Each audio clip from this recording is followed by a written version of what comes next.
It's a pleasure to be here today. I'm Sheridan Blunt, I'm the Water Policy Coordinator from Melbourne, and I'm also representing the view of a high-level water committee that is held at the City of Melbourne. We've been looking at water management for about 5 years at the City of Melbourne, and we've been leaping to what Rebecca talks about as a water-sensitive city. And as part of that, As part of that,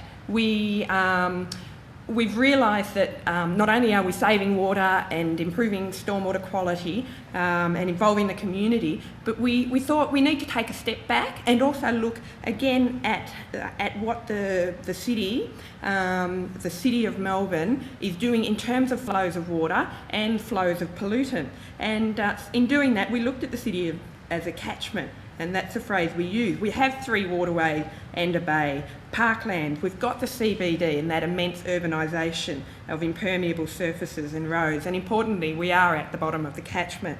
So in looking at that, we thought, let's apply this city as a catchment philosophy, which continues that good water management that we have been doing and we have been a leader on.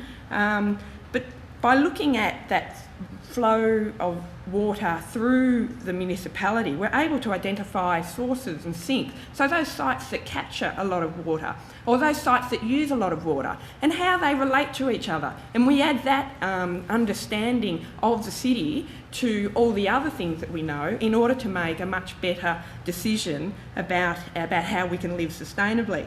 Of course, that's all wrapped in a climate change responsiveness framework.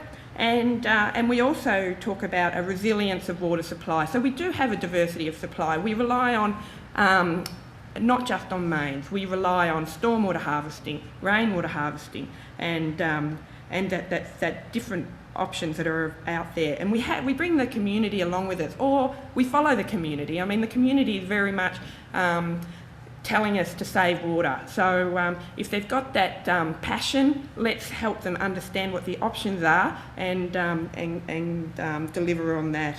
We of course need to still manage flooding. We need to look at the growing value of water because it's something that is changing in price, and so that's something we need to care for. But we also need to acknowledge that a green park adds a lot of value to an urban space in many social and aesthetic areas as well. And of course that urban versus rural use, that's a matter of contention anyway, and it's very important. I think there needs to be more recognition of our food and the fact that rural water is used for our food.